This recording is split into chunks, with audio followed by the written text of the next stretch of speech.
walking with the King.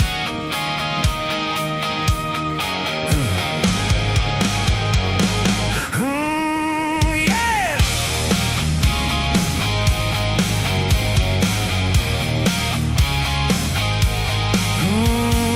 Waking up to sirens and the morning news parade. Another day of accusations, another war of words they've made. They say my flag is dangerous, my Bible's out of date. My views on life and freedom make me someone they can hate. Cancel calls are ringing, the spotlight's burning bright, but I'm still standing here beneath the red, white, and the light. They want me quiet, want me small, want me to fall in line, but there's a fire in my chest that says this heart ain't mine. I'm living life in the hot seat, pressure rising high, but the love of Jesus holds me when the whole world wants to fight. In the flames of public judgment, in the seat they make so small, I'm anchored to the Savior, He's the greatest of them all. Hot seat, yeah, the fire's getting hot, but His grace is my protection and it's burning up the right. It's burning up the right. They rewrite the Constitution, mock the ones who built this land. Tell me borders don't matter and that life is in my hand, but I still believe in liberty, in the family, in the free, in the God who gave us everything, and the truth that sets us free. I'll vote my conscience, pray out loud, and raise my kids to stand for the country that I love and the nail-scarred hands. I'm living life in the hot seat, pressure rising high, but the love of Jesus holds me when the whole world wants to fight. In the flames of public judgment, in the seat they make so small, I'm anchored to the Savior, He's the greatest of them all. Hot seat, yeah, the fire's getting hot, but His grace is my protection and it's burning up the right.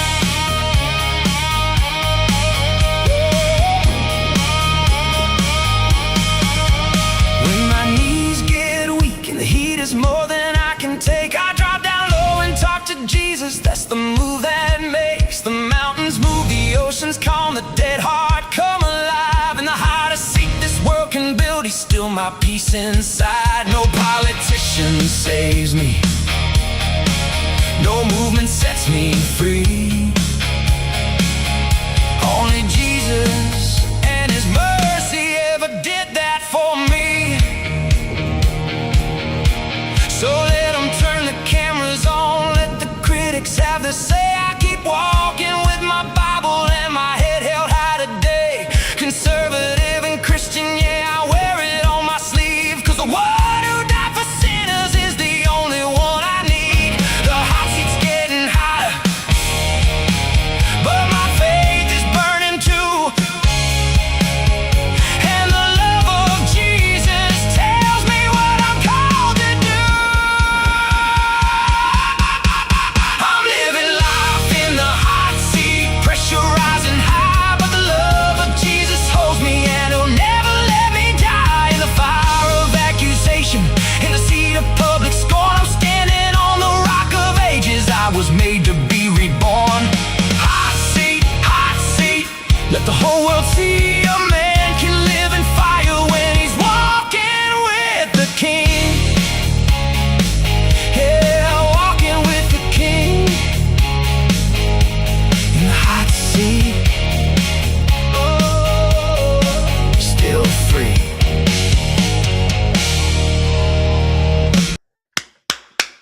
Woo! Sorry about yesterday. I do apologize. Yes, I'm air drumming. I'm always doing something. That was an amazing. I just have to thank Shock for. Yep, it's green. I had to thank Shock for creating that song using AI. That's just it was perfect. I mean, literally, it just on the money. Absolutely perfect. But sorry about yesterday. I had an appointment that I could not miss in Birmingham. And trust me when I tell you, I was not on vacation. And I would have much rather had been here with you. Like 100%. Honestly, I would have rather been doing anything else anything else except for what I had to do. But here we go. Can't see me. How can you not see me? I can see you. Like, can't see me? You still can't see me? All right, we can hear you, but we can't see you. I don't know how you can't see me. There we are. Okay, guys, I don't know. I didn't touch nothing. I literally stop dinging me, Jersey. I didn't touch nothing. Okay, I didn't touch anything. So this, I'm telling you, they say they updated Rumble Studios. Yeah, they need to go back to the way they used to do it because holy Lord. Anyway, I'm glad you got to hear me. But sorry about yesterday. As I was saying, I would have literally had much rather not a technical difficulty, completely Rumble difficulty right there because I didn't do anything that I hadn't done before. But I'd have much rather been doing anything else than what I had to do yesterday. Much rather, but here we are. But we're back and we got a lot to talk about. We got some people to make fun of. I actually have a new segment today that's going to roll kind of right into the collection in the merch site here. I think you're going to like it.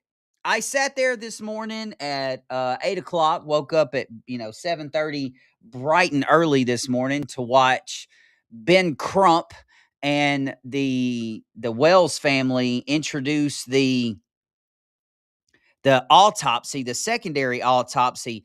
And I'm not gonna lie to you guys, like watching attorney Ben Crump explain a medical autopsy was like really reminded me of watching my 2-year-old try to read See Spot Run for the first time. Like it was bad. It was really bad. But there is good news. I've gone through the autopsy, and guess what, guys?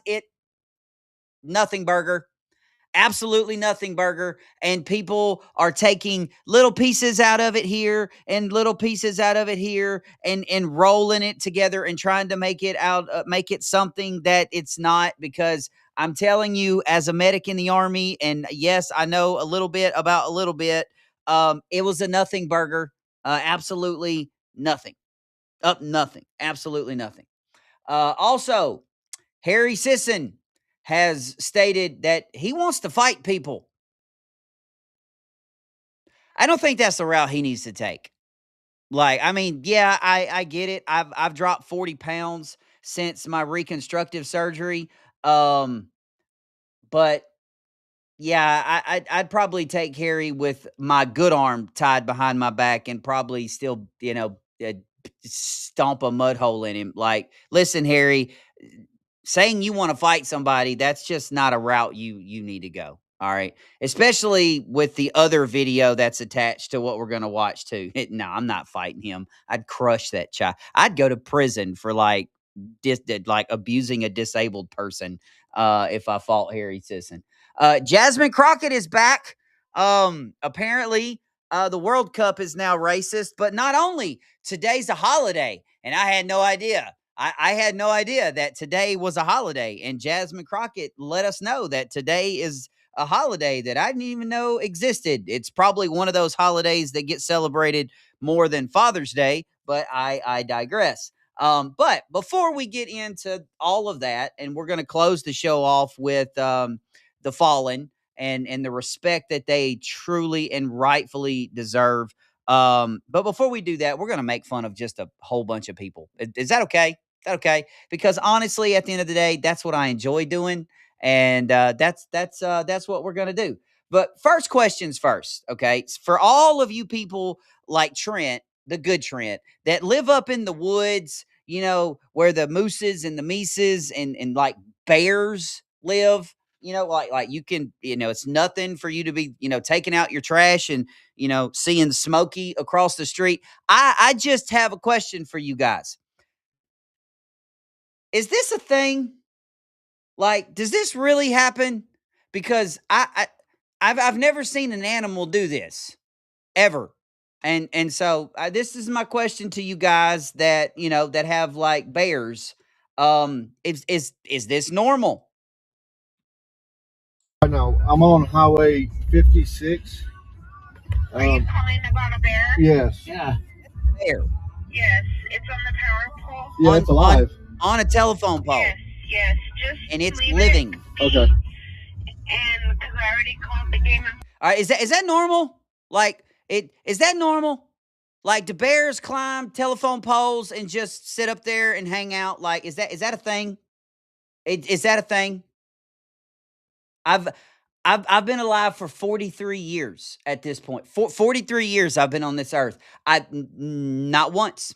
Not once. And we have panthers and cougars and bobcats and all kind of stuff here. I mean, I think we have black bears. I've never seen one. I'm not really sure that's true, but you grow up and you've been told there are black bears in Mississippi. I don't know if there are. I've never seen one. But I do know they climb trees.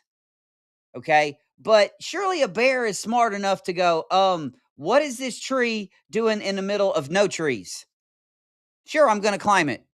And the biggest question, okay, so Blue Patches says yes, lots of time in Montana. Okay. Which brings me to my next question to Blue Patches. How do you get it down? Like, Free, I know bears can climb trees. I'm saying, like, this bear is hugging a telephone pole. I know bears can open dumpsters. I know they can open doors. I know. I've been to Gatlinburg. All right. I know what bears are capable of. This is not one of those things that I thought they were capable of doing. How do you get it off the telephone pole? Who is going to get in the bucket and go? I mean, I don't know. I'm just Okay, so Jesse, Trank, and Annette. Okay, good. I didn't think of that. That's very, very smart on your point. Ding, ding. One gold star. One gold star to Jesse. All right, very smart. Tranquilizer dart and Annette. Very good. That's a great idea. That's a good idea. Okay, good.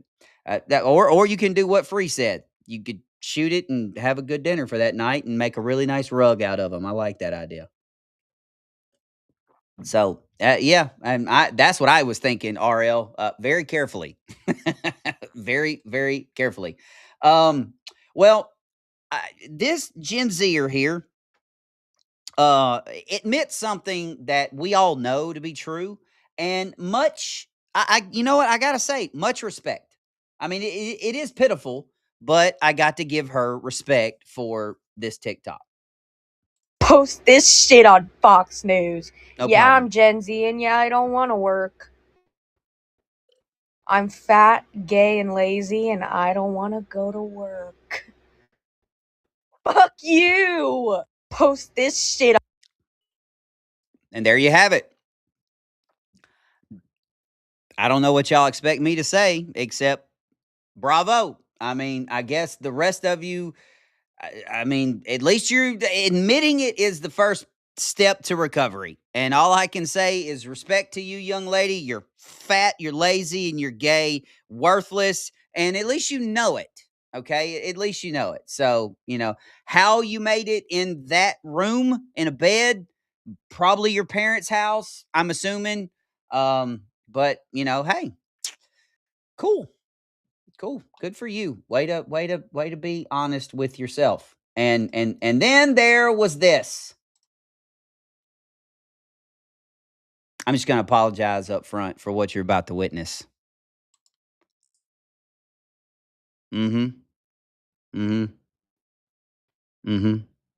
That is what we like to call 3 M&Ms away from holy crap and getting your foot cut off because you're diabetic. That's yeah. Mhm. But okay, let's listen to what Jabba Nobaga has to say. No, is little baby Trump sad?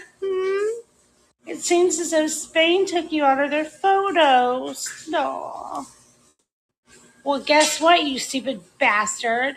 When you refer to immigrants as illegals, you kind of get what you fucking deserve.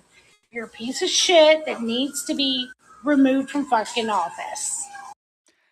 And the only thing that I have to say to this lady right here is because you have the biggest turkey neck that I've ever. You've got more chins than a Chinese phone book. Like, wow. Wow. Spends a lot of money dyeing that hair, though. I don't know. I would probably want to fix it. And wait a minute. Hold on. Hold on. Wait, hold up. Are those indentions or eyebrows? I'm confused. Like, I don't think those are eyebrows. I think those are like, I don't know. Anyway, there you go. So yeah, there's that. There's that. Just to, Today I feel like punishing you, I guess, because now we're going straight from Jabba the Hutt to this. I'm sorry. Do you want to get some candy? Really, Mommy? Sure. Yeah, thank you.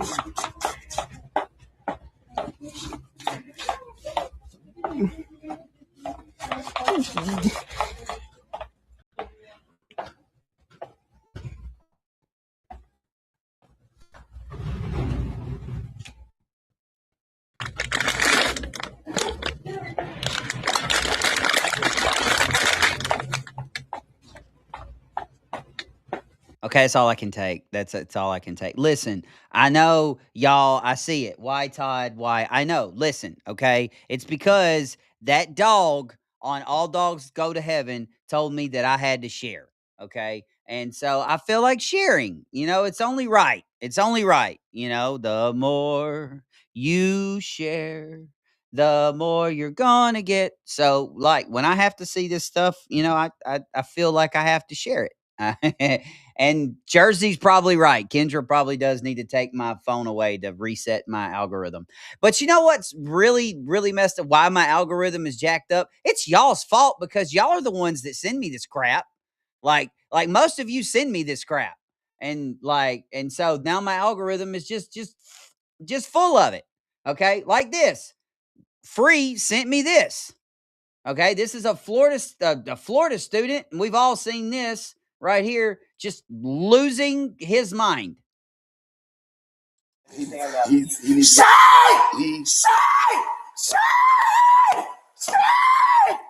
Stop misgendering me! What's the problem?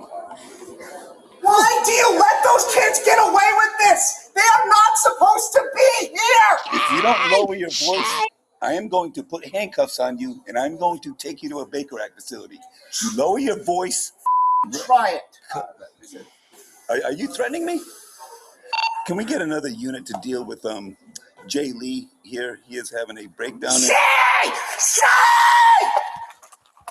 Just say the right pronoun! What'd you say? Get down on the ground right now. No! You're about to get sprayed. No, Get down on the ground right now. Leave me alone! I can come in there. Leave me alone, please! Okay, are you going to calm down? I want to be away from him. It's too late now. It's too late now. Yeah. He's going to be taken away. Shay! Stop. It's taken. I just want to get away from him. I understand that. He needs Shay!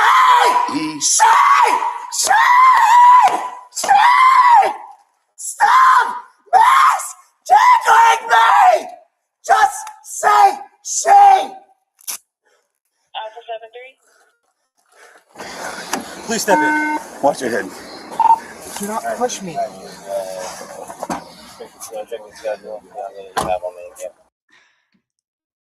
Well, he would have made it in the cop car if it was Officer Spears, but it probably would have been unconscious due to multiple taser shots and a whole lot of pepper spray. Like the second that you started, how did this thing get into college? Like this is obviously a university. Like, how did this thing get into college?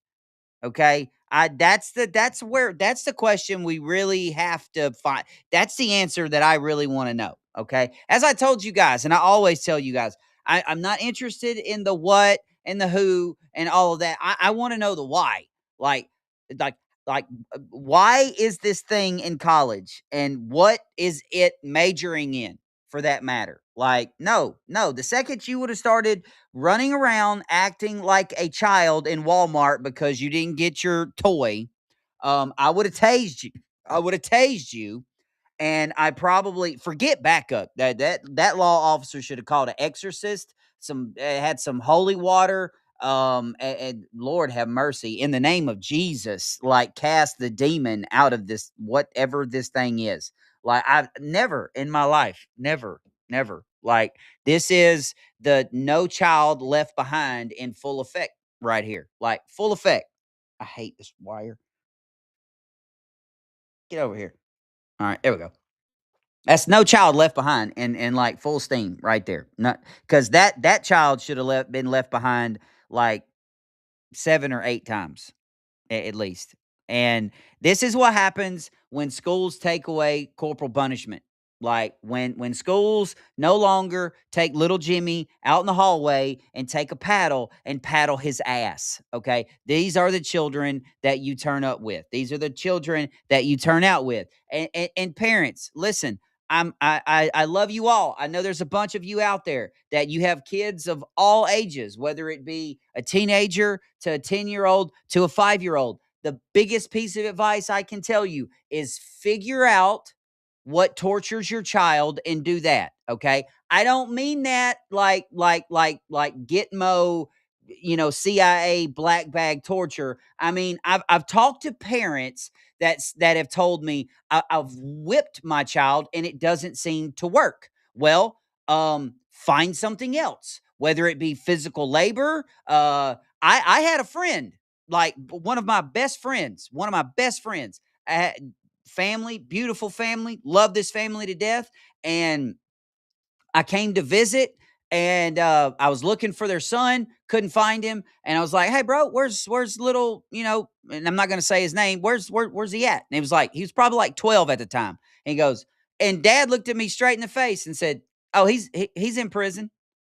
And I said, what? He goes, yeah, he's in prison. I said, context, bro. I'm gonna need context because I'm thinking like real prison. No. This kid backtalked his mom for the last time. Thought he was, little preteen. Thought he was grown. And my buddy, went to his bedroom, took everything out of his bedroom, all the furniture, all the clothes, all the electronics, left a mattress, and that was it. Not even the bed frame. Left the mattress. All it was 4 walls and a mattress. And he's like, just hang on. Let me show you how I feed him. He went into the kitchen, pulled a tray out of the dishwasher with compartments on it, and filled the compartments, opened the door, slid the tray, shut the door. That was it. He's like, yeah, he's in prison. He doesn't come out of that room. He gets fed 3 times a day. He gets 30 minutes of yard time, which is in the backyard that is fenced in. Okay. No devices, no cell phones. He can go out there and run around and do push-ups and do whatever he wants. But 30 minutes is up and it's back to his cell. And I'm like, wow, that's awesome. Now, something that I used to do with my son, because my youngest, Tyler, he was like some kids, spanking didn't do anything because he realized if I'm going to take a punishment, heck yeah, I'm going to take a whooping. It's going to hurt for 30 minutes and then it's over. Like, yeah, whoop me, Dad, please whoop me. And I started realizing that wasn't work. That wouldn't work. And so where I lived at the time, off the left side of my yard, I had about a 100-yard field. It's literally about the size of a football field. And I had a stack of bricks, just regular old bricks. And it was probably about 20, 25 bricks. And I made him carry those bricks one at a time from one end of the field to the other and stack them up neatly and then bring them all the way back. And I would sit out there in my lawn chair with my iPad, drinking a cold Mick Ultra. Go, hurry up. And he'd just be screaming, crying. It got so bad that when he came home from school, he would walk an extra like 40 to 50 feet to avoid the bricks, even when he wasn't in trouble. Like just seeing that stack of bricks like messed with him instant. So find whatever it is and use it to your advantage. Like, use it to your advantage. Yeah. Hold up. Jersey said, here's my question. Do you enforce the manual labor with a butt whooping? Because what if you tell him to carry the bricks and he tells you to F off? All right. Do y'all want honesty? At that point, at his age, I would have hit him in the mouth like a grown man. And I'm not going to apologize for that. It's human nature. Okay, it's animal nature. You look at lions, you look at any animal in the animal kingdom, and there's an alpha. And then you've got the other little males that eventually they want to test the alpha. Well, what does the alpha do? Then the alpha does what the alpha has to do. And if my son ever, and I told them when they were little, like when they were younger, and Kendra can attest to this, one of these days, you're going to think that you're big and bad enough to test me as the man of the household, as the alpha of this home. I need you to understand, I love you with all my heart, and I'll always love you. But when that day comes, I'm going to beat you like I would a grown man. I'm going to hit you just like I would a grown man, because I've got to show you that, no, you're not the alpha. Dad's in control. Dad's the alpha. You do whatever you want to do. I'm not saying it's right or wrong. I'm just saying that's what I did. Never had to, I never had to, but guaranteed. Yep. Definitely would have done it. Yep. He'd have been having to have been fed through a tube for a couple weeks, because I probably would have knocked a few of his teeth out. But hey, is what it is. You asked for it. And I'm a transparent person. So ask away. Mickey Mouse. And me and Kendra saw this firsthand in the Smithsonian. And I love Kendra to death, because she knows when I'm done. Like when we're in Walmart or wherever we are, she knows when I'm done, and she's like pulling me. Like, we got to get him out of here. Got to get this dude out of here. Got to get him out of here before he says something stupid, before he does something stupid. It's crazy. It's absolutely nuts. But this is in the Smithsonian. Like, this is legit. Saw this stuff with our own eyes. They had in a section of the Smithsonian, they had like a sports, like history of sports, and there was no Babe Ruth, there was no Mickey Mantle, there was no Lou Gehrig, there was no Teddy Ballgame, there was none of that, none of those guys. But there was a whole bunch of black players that, other than Josh Gibson and Satchel Paige and Jackie Robinson, I've never heard of, like ever heard of. Had their bats, their gloves, their balls, their hats, all that stuff. And I'm sitting here, and then you look to football, and all it talked about was Jim Brown. That's it. And I started getting a little lippy, and Kendra's like, all right, time to go. Gotta next exhibit. Let's go to the next exhibit. Let's go. But apparently, according to the Smithsonian, Mickey Mouse is racist. So let's hear. I love Brandon Gill. So here we go. Is Mickey Mouse racist? Mickey Mouse is not racist. It's not racist. According to the Smithsonian institution, one of your exhibits referenced Mickey Mouse as representing, quote, vestiges of longstanding traditions of blackface minstrelsy. Would you describe that as racist? No, the historical trajectory of the origins of Mickey Mouse tie directly so Mickey Mouse is rooted in racism. Is that your testimony? No, sir, it's rooted in minstrelsy. Minstrelsy, and you don't think that blackface minstrelsy is racist? It had certain unobvious racial overtones that have been well documented. Okay. Is Mickey Mouse racist? Just for those of you that were wondering the same thing that I was wondering, what is blackface minstrelsy? Because I got nothing. I found out, though. So American blackface minstrelsy, and it's the 19th to the earliest 20th century, is a form of theatrical entertainment in which performers, often white actors, darken their faces with burnt cork or grease paint, blackface, and portrayed racist caricatures of African Americans. So apparently, that's Mickey Mouse now in the Smithsonian. That's Mickey Mouse. Who would have knew? I thought he was just a mouse whose, name was Mickey. But all right. Speaking of racist, LeBron James. LeBron James still, I guess he's still trying to decide what team he wants to play for, and I don't think anybody in the country cares anymore. But he made a very, what I would like to call historically inaccurate and moronic quote when it comes to black people in golf. Okay, listen, I grew up in the Tiger Woods era. I was watching every swing when Tiger Woods won the Masters in 97. Like, set the record, Studley. Like, Studley. Best golfer in my generation by far. It's not even close. But this is LeBron James on golf and racism. I never, ever, not one time, went to those country clubs growing up.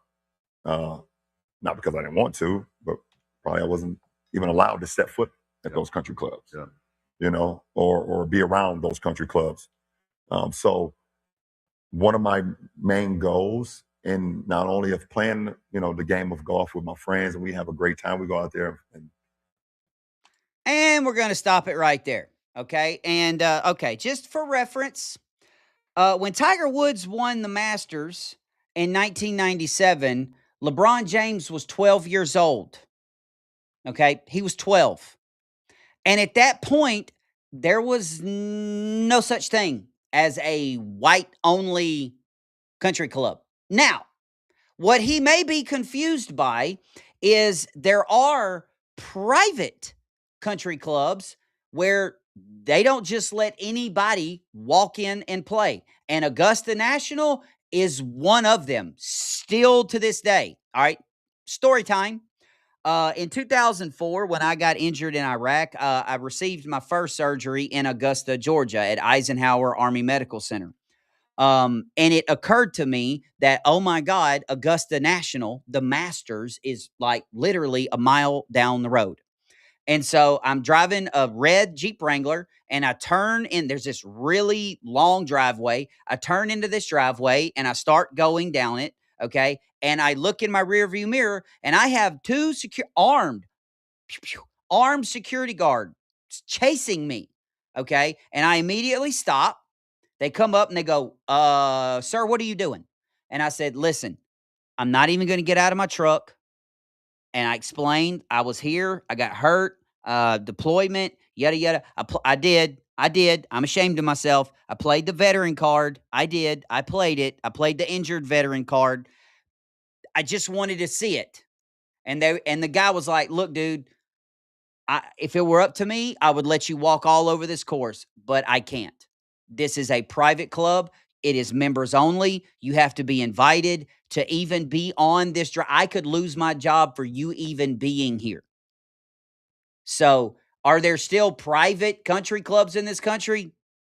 Yes, there are. And I turned my little happy self around and sadly left. But that's okay. But the fact that LeBron is saying that during Tiger's time that he wasn't even allowed to go into a golf course or a country club because he was black is complete and total bullshit. 100% lie.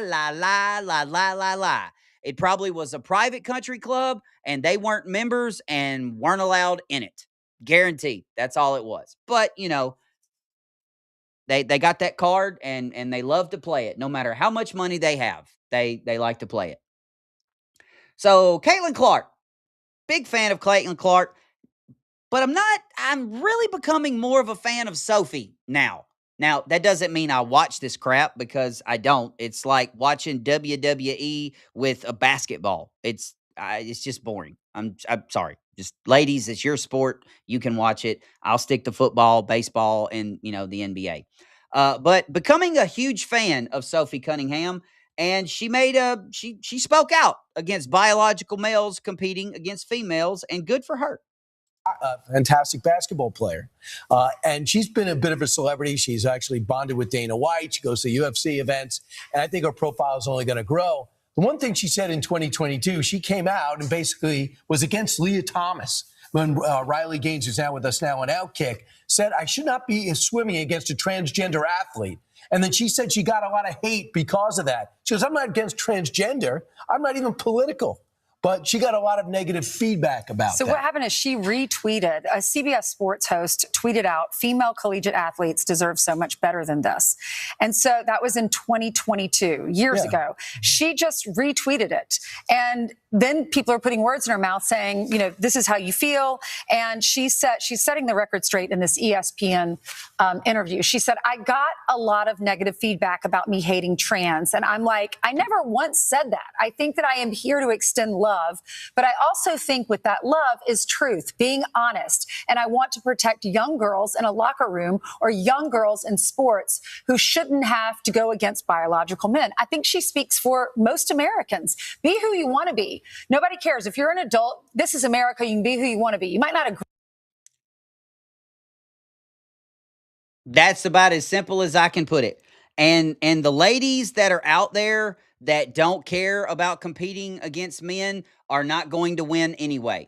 It's because they suck at their sport, and you know, you know what, I'm not going to win. I'm not even going to finish in the top 30. So I don't care if a man competes because I'm not going to win anyway, because that's how you women are.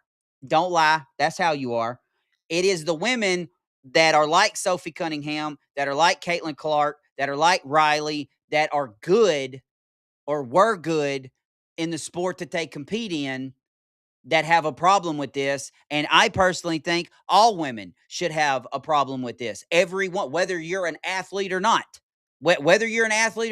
you should have a problem with a penis competing against a girl. And it doesn't matter what age it is. It doesn't matter what sport it is. I don't care. I don't care.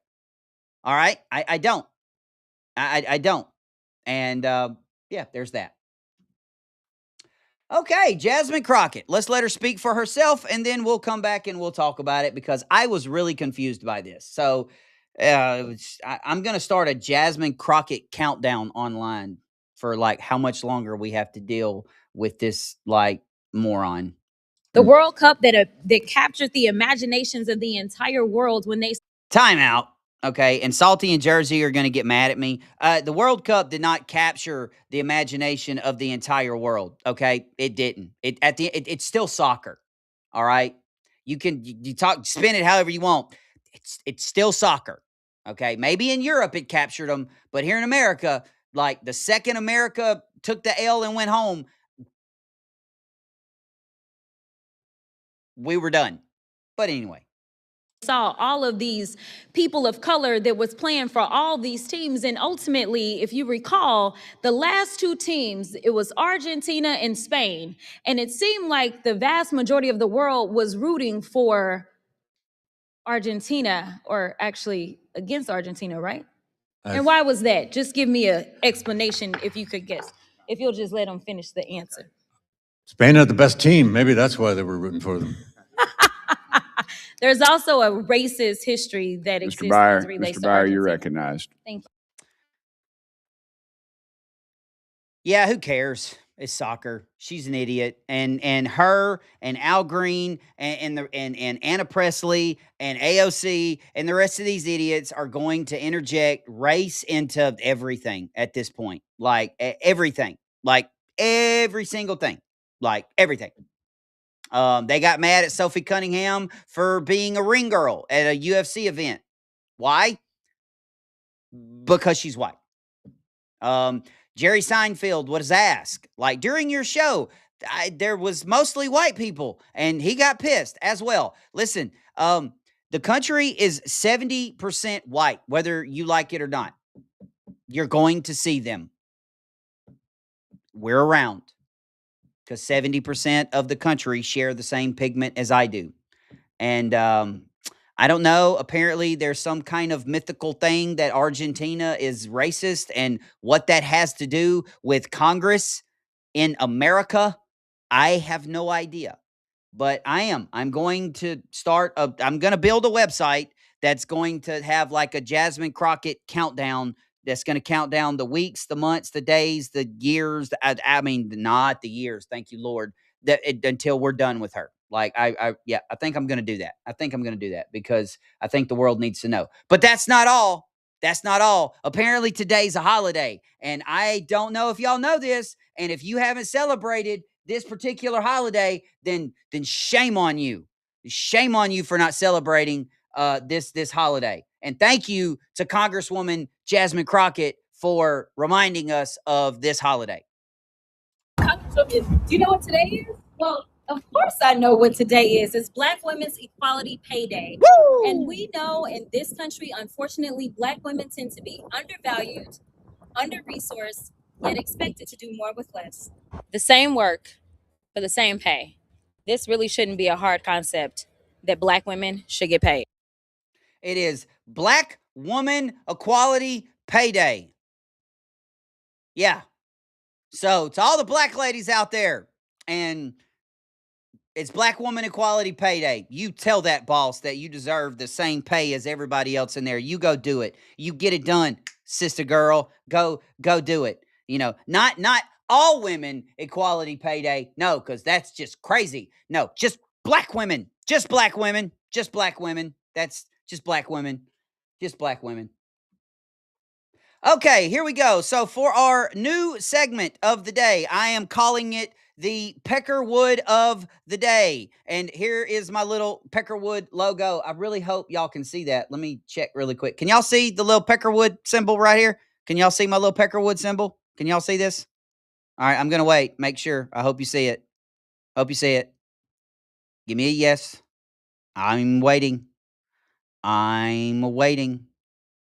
Woohoo! I see a woohoo. Yes, okay, good. So this is Todd's Peckerwood of the Day segment. And my Peckerwood of the Day is Benjamin Crump, the attorney for the Nolan Wells family. Now, let's dissect this for just a minute, okay? This is the attorney that is representing the Wells family and the tragic death of his family. But let me just remind you that there is no defendant because no foul play has even been brought up yet. Like, no investigator has said, we're investigating foul play, we're investigating this, we're investigating that. They have an attorney with no defendant. So you do that with whatever you want. So congratulations, Benjamin Crump. You are my Peckerwood of the Day. Okay, now, here, I watched this entire thing until like the last 15 minutes when Ben Crump started reading the autopsy,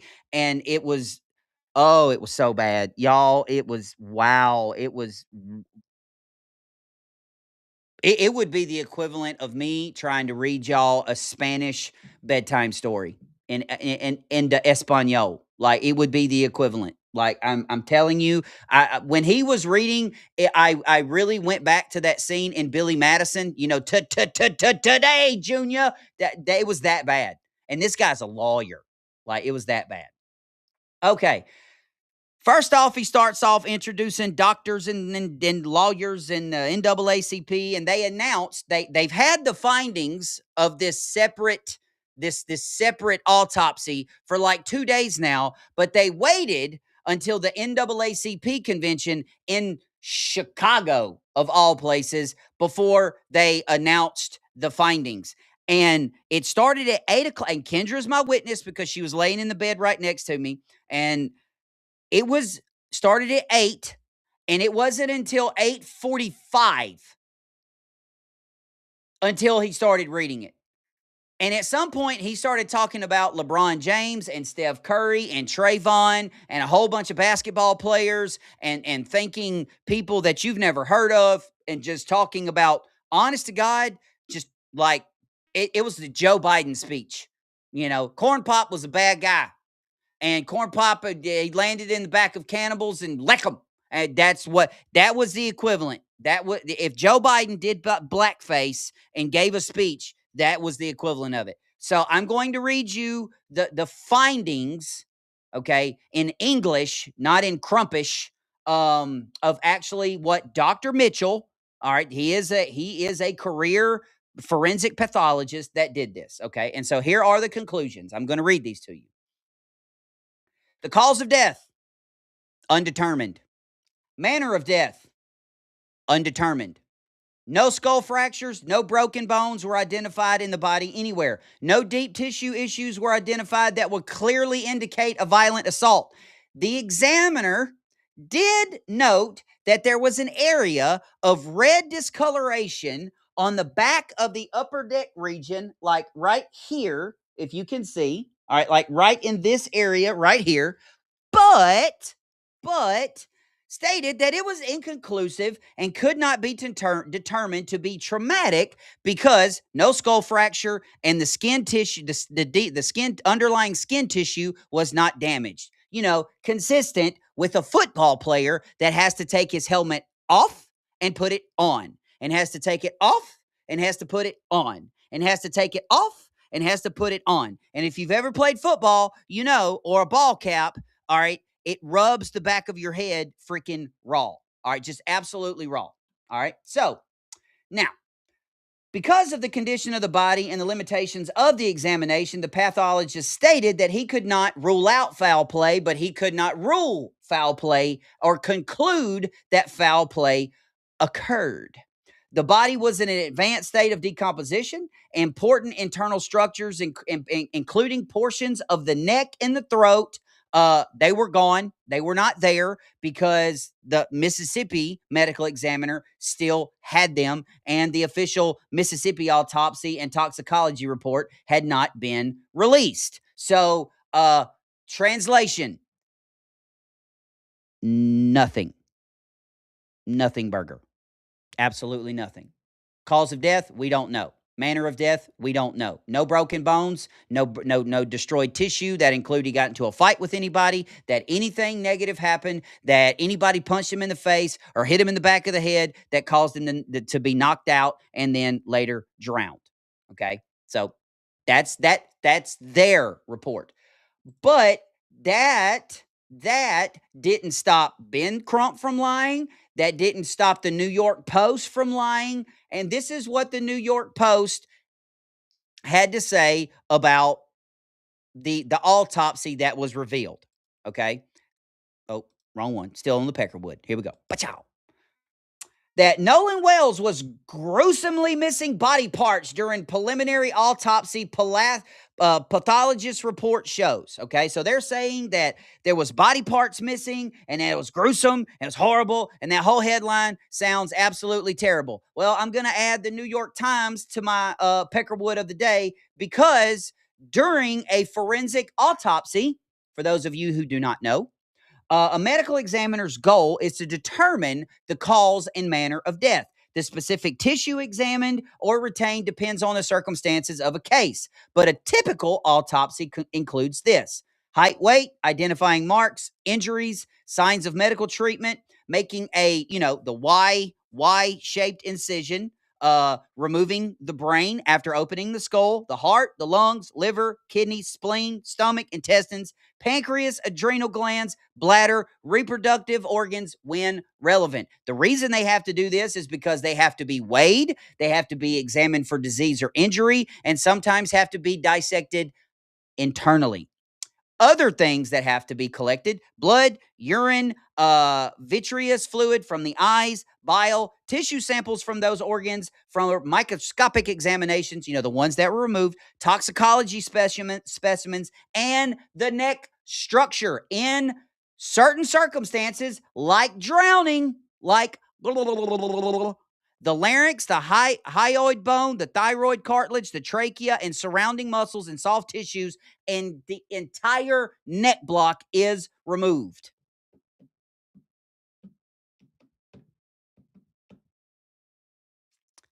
So there you go. Again, fact or fiction.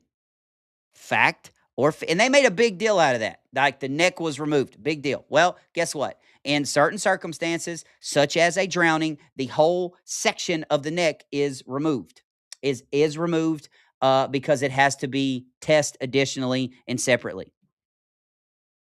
So another translation, the second autopsy, and I really hope that you file that on your taxes, Colin, because it was worthless. It was absolutely worthless. It proved nothing. But that did not stop Benjamin Crump from lying his ass off in the middle of this thing. Okay, that didn't stop him from doing it. Listen to this doozy right here.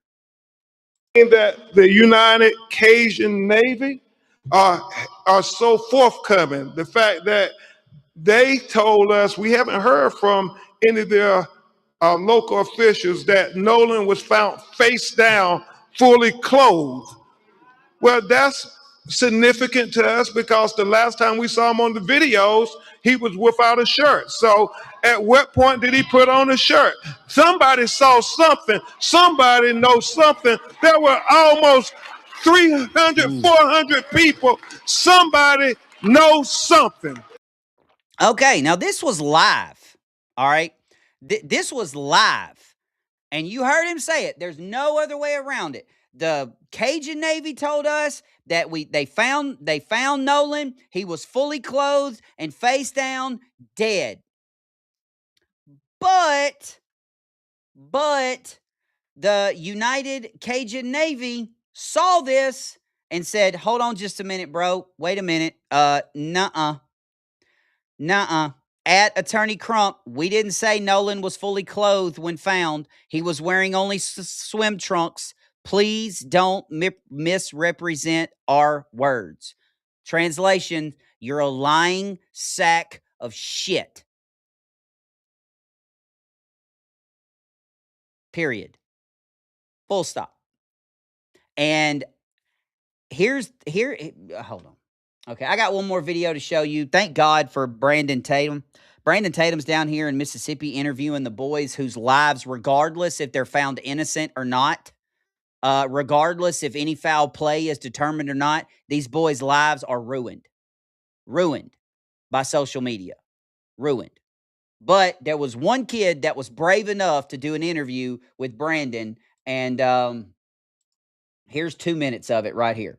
Okay, this young man's name is Warren Hudson, and God bless this kid. I'm gonna take him off the Peckerwood section because he is not a Peckerwood. He is a brave young man. What was your relationship like with Nolan? Who was he to you? Nolan, I could describe Nolan in a million ways. I mean, Nolan was not just a best friend of me, but he was a brother. I grew up through elementary, middle school, high school, and even our freshman year of college. You know, we talked on the phone all the time. We were really close friends. And I mean, Nolan was like a brother to me. And Nolan lit up every room he walked in. He always had a smile on his face. He always had something good to say. I've never seen Nolan get in an argument with somebody and say bad things about someone. You know, there's a lot of people that talk crap nowadays, and Nolan was never that person. Sweetest soul ever. And I mean, I had a great relationship with Nolan. I've never got in an argument with Nolan. We were super close, and I've never said or will ever have anything bad to say about Nolan Wells. Yeah, and you guys, you said you kind of grew up together. Mm-hmm. Did you know his mom, or how was that? Because I saw in the media where it appears that she may have said, at least I saw in part, that she said as if she didn't know any of you guys. Right. Well, Nolan, a lot of the times was at like my house and at my buddy's house. We never went to Nolan's house and hung out. I mean, and my friend group's very, very tight knit. I mean, we hang out every day when we're back home from school. In high school, we hung out most weekdays and every day on the weekend. And I mean, we were never at Nolan's house, which, you know, there's nothing wrong with that. But I met his father, and I mean, in 8th grade, that's when Nolan and I like got really close. It was COVID year, and we were in class all year long together, me and a couple of my buddies. And Nolan and I just got super tight because we'd go to Waffle House once a week together, eat. And I mean, we were just super, super close. But his dad would swing by Waffle House, and like, hang out around us, but never, I was never around Nolan's parents a lot, but I mean, that didn't change our relationship any. Nolan and I were still just as close, and he was just as close with my friends as, anyone else. Now, Brandon has yet to release, all you have right now is part 1, which led up to getting to the island. And I do recommend you go to Brandon's page, to Officer Tatum's page, and watch it. This young man explains everything in detail of like how they met, where they met. They met somebody's house, and it was like 30 of them that got on multiple boats and went out there, and there was thousands of people on this island. Okay, this is a big island. Okay, it's not like it's like the size of a football field. This is a big island off the coast of Mississippi. Today, or at some point today or tomorrow, he's going to release the second part of this interview, where this young man is going to explain like what happened after, like when they left, when they decided to leave, and all of that. Brandon's doing exceptional work right now down here in Mississippi, and all I can do is sing wonderful praises about Officer Tatum and thank him for coming to the state that I was born and raised in to defend these young people, because nobody else will. I mean, I don't have the pull to do it, and I don't have the pull or the popularity to do it. So thank God somebody's willing to do it. God bless you, Brandon Tatum, because I know my people here in this state. They have good hearts. They're good people. And 99.9% of the BS that you see on social media are people that have never been to our state before. But I will tell you this, what it is causing in the state of Mississippi. All right. This is the consequence of what's going on, and what Benjamin Crump and Al Sharpton and Tyler Perry and Colin Kaepernick and Terrell Owens and the rest of these assholes are doing. They are making us, the white people of of Mississippi, give a damn less and less and less and less about this family and this kid.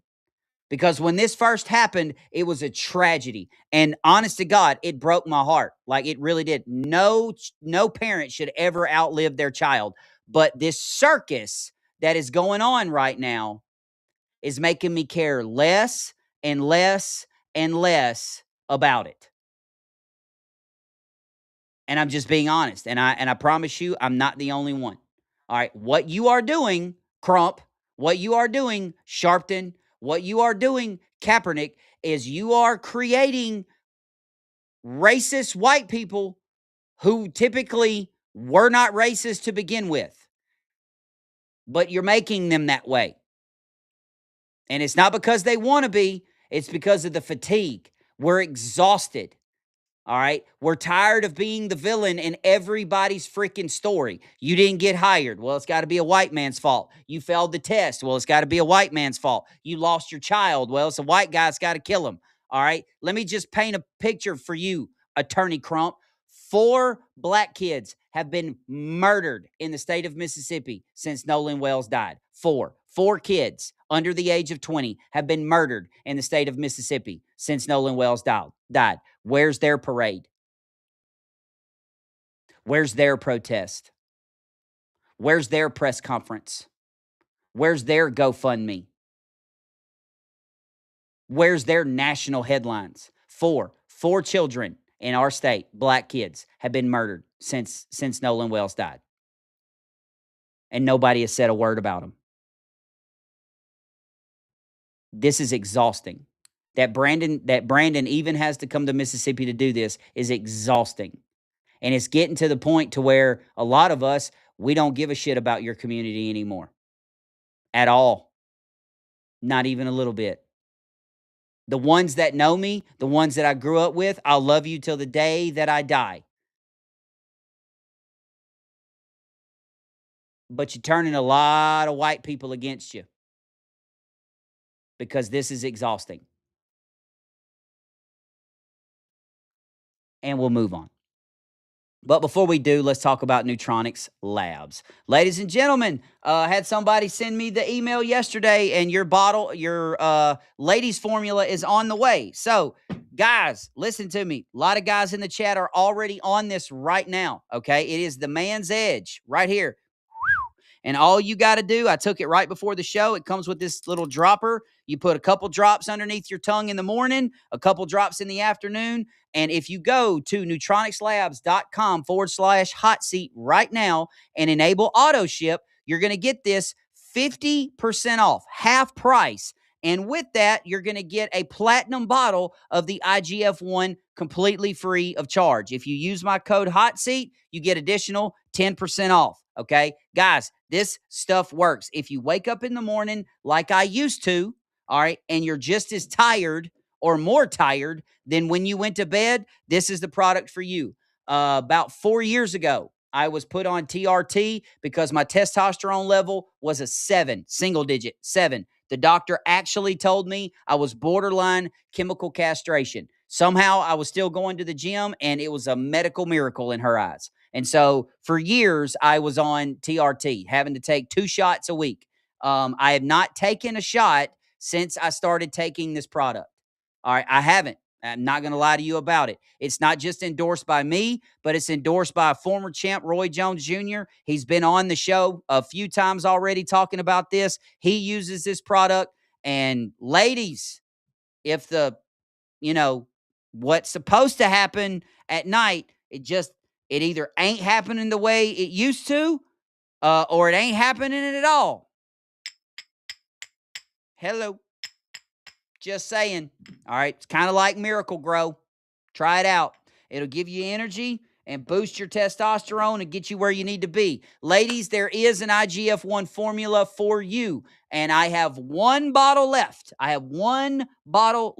So if you go to the website that's in the description, or if you scan this QR code and you order your husband the Man's Edge, what I want you to do is screenshot that purchase, email it to me at todd@dearamericamedia.com, and for free, I will ship the woman's formula for you so you can try it. And if you like it, then you can order it. So go forth, and don't forget to give me your address. I got to know where to ship it to. So screenshot it, Todd with 2 Ds, TODD, @dearamericamedia.com. So go to neutronicslabs.com/hot seat. I love this product. I use it. I actually use it 3 times a day. It said, I think the directions on it are so small. Let's say it says 2 times a day. I do it 3 times a day. I do it morning, lunch, and then around dinner time. And I am good to go. Good to go there. But let's get into somebody who definitely needs this product, and that is Sissy Girl Pants. So he was on Don Lemon's show the other day, and he made this particular statement. And I've suggested to people before in interviews, I'm like, I want to fight them. I think fight them? Yeah. Like if Stephen Miller would agree, or one of the Trump children, or like anybody in the administration, I want to fight them. God, you know what? That I would go pay to see on the White House lawn. That's what I'm saying. In a UFC. Why are we doing the UFC event? Why don't we just settle some political beef? I'll take anybody in the White. I boxed for 4 years. And if they want to, I'd get back into training camp, get in the best shape of my life, and go fight one of them. I would do it too. Yeah. That's what I feel like. There's so many people that would do it. And I've suggested.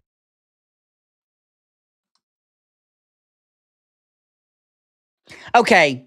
You might have a shot at Stephen Miller. You might. I'm not going to say you do. You might, because Stephen Miller is, he's a beanpole. But once you said the Trump children and anybody in the administration, Pete Hegseth would crush you. Like Pete, it wouldn't even be fun to watch. It would be like that Mike Tyson fight when he was in his prime that you bought. Okay, and you cooked all this food and you got all these snacks ready, and it was over in 13 seconds. Okay, it was done in 13 seconds. Like, Harry, I would beat the shit out of you with my good arm tied behind my back. All right, no disrespect, son, but have you looked at yourself? Okay, and let me remind you, this is the same kid that also said this. This is how I know, son. You do not want the smoke. You don't. Rethink it. Rethink it. So I shot a gun for the first time today, and I've always been told by Republicans that after the first time, I'll be in favor of guns and I'll want more guns. But for me, it was the exact opposite. I realized how powerful these guns are, and at a moment's notice, they can be used to take someone's life. And the fact that in many states in this country, you can walk into one of these stores and 10 minutes later walk out with an AR-15 is absurd. This experience made me want more gun control, not less. So you walked into a range and you shot an AR-15 that probably kicks like a .22 long rifle, and it scared you. And yet you want to fight anybody in the Trump administration because you've been boxing for 4 years. Yeah, I don't think I would have went that route. Like debate, maybe, because I mean, let's be honest, Harry can bullshit his way through literally anything. Okay, talking maybe, but fisticuffs, son, you would get embarrassed, and it. I mean, don't get me wrong, it'd be glorious to see. Like, I would love to see Pete Hegseth just. He probably wouldn't even ball up his fist. He'd probably just open hand slap you like dead in the face. Like it would just be wonderful to watch. Like it really would be. And honestly, I think that's what you need. Like maybe you do. I would love to see Pete come on and go, "I volunteer as tribute." I would love to see that. I would love to see that. Okay, we're gonna close the show with some sadness. The 4 that have been identified. We talked about 3 of them the other day. But you have First Lieutenant Tyler Feehan, you have Sergeant Michael Swinton, Sergeant Angel Rampersad, and Private Isabella Gonzalez. And the president was there saluting during the dignified transfer. And we're going to watch it as much as I don't want to, but we're going to watch it.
That's a good commander-in-chief right there, and also a good Secretary of War we have. Ladies and gentlemen, there is nothing more heartbreaking than that.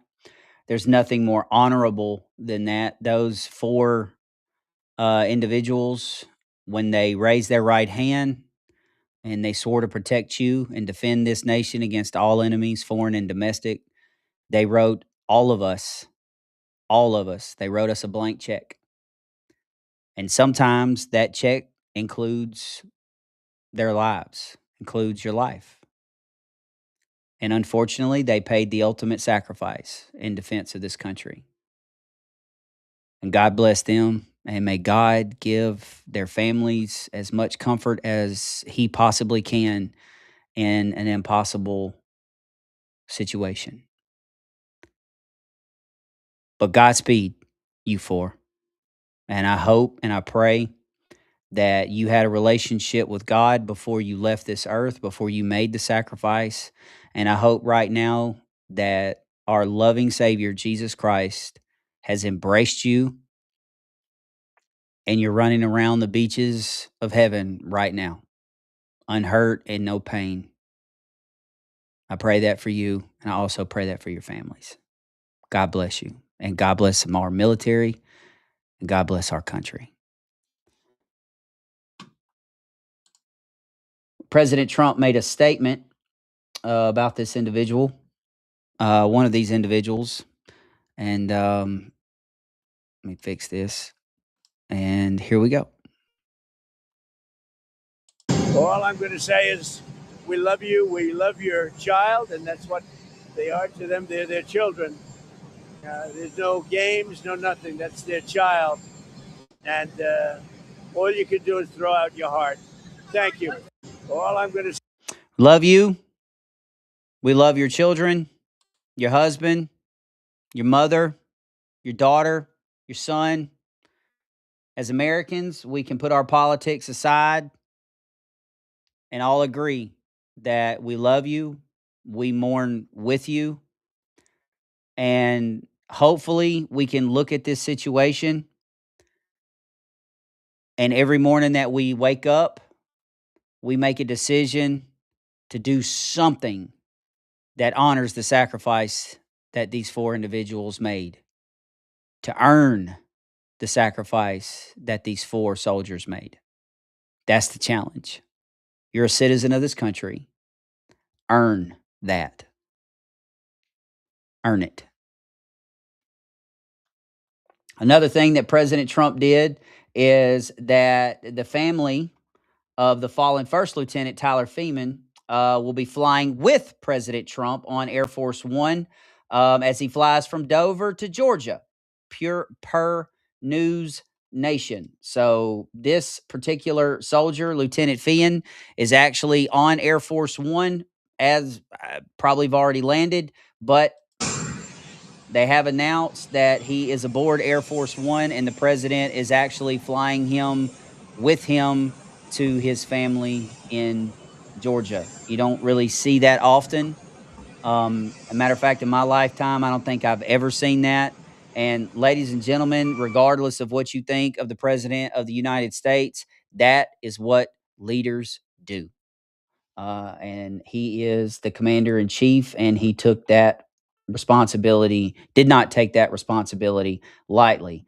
But in Raleigh, North Carolina, of all places, this happened during the dignified transfer.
And the reason I show that is just to let you guys know, because I've been to Raleigh. Raleigh is very blue, it's very liberal.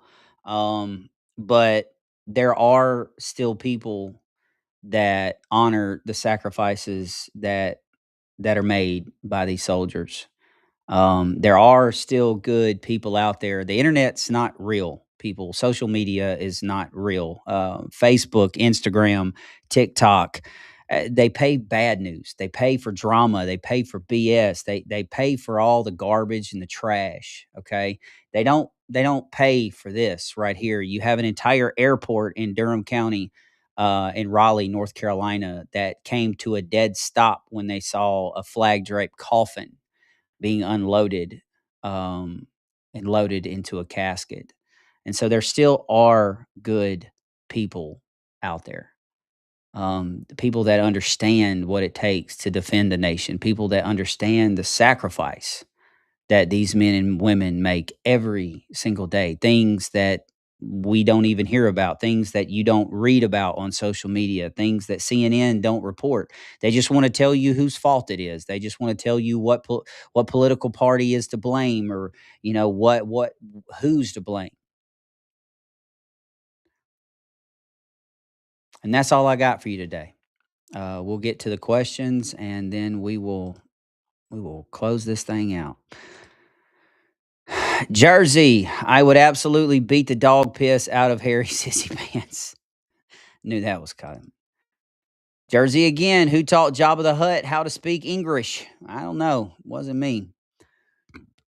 All right, Kendra, you need to take Todd's phone away and reset the algorithm. I'm not disagreeing with that. I'm not.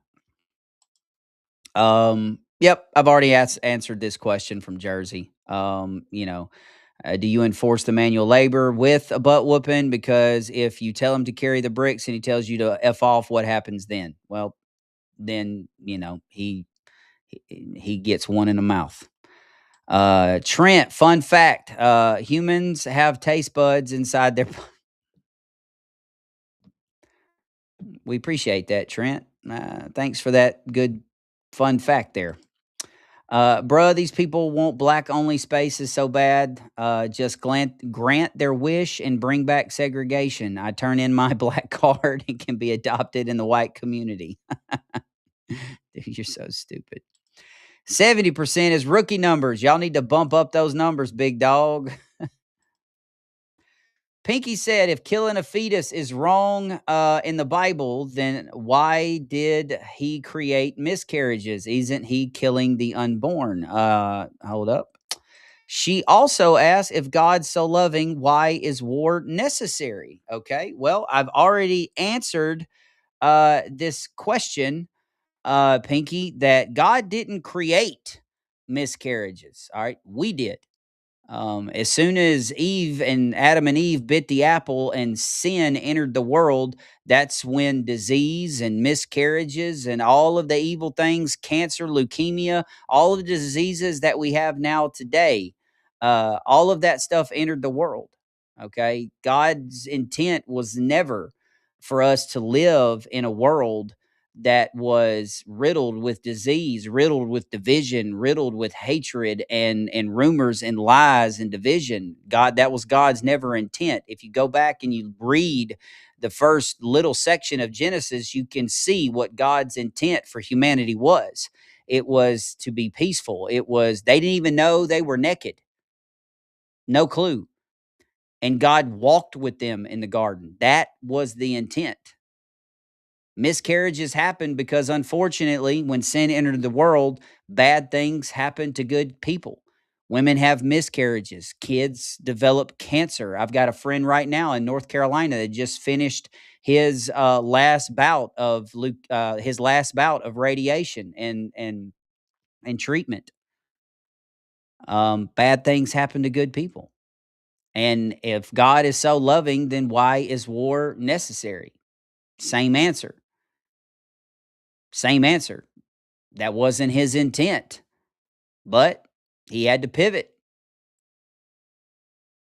I would Pinky. I would honestly like recommend reading the book like a little bit, skimming through it yourself. There's a lot of questions that you have, and I appreciate them. I do.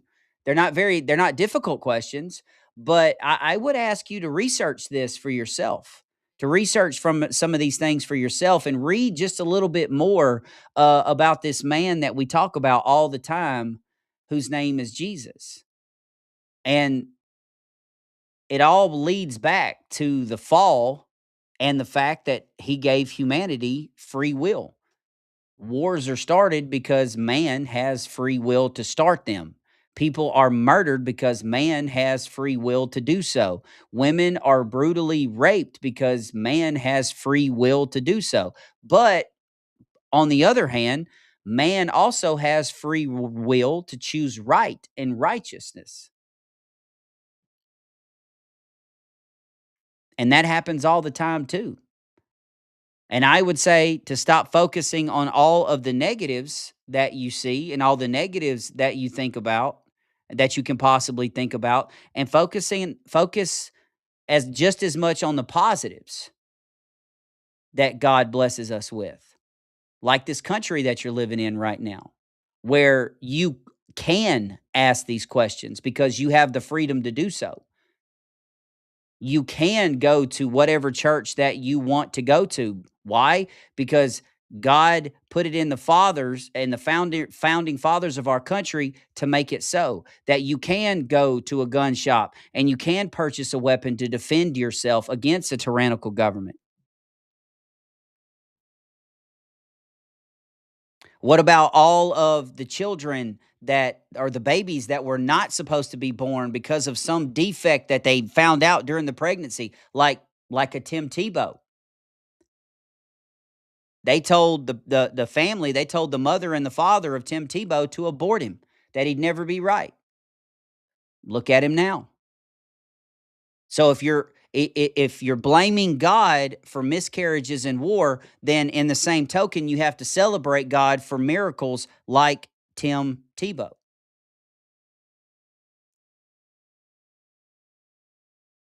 But anyway, that's all the time I got.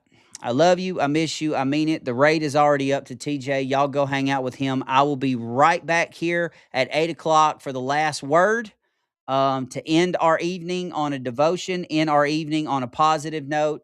Got a lot to talk to you guys about this afternoon at 8 o'clock. I love you. I miss you. I mean it. I will see you at 8 o'clock Central. Take care, everybody.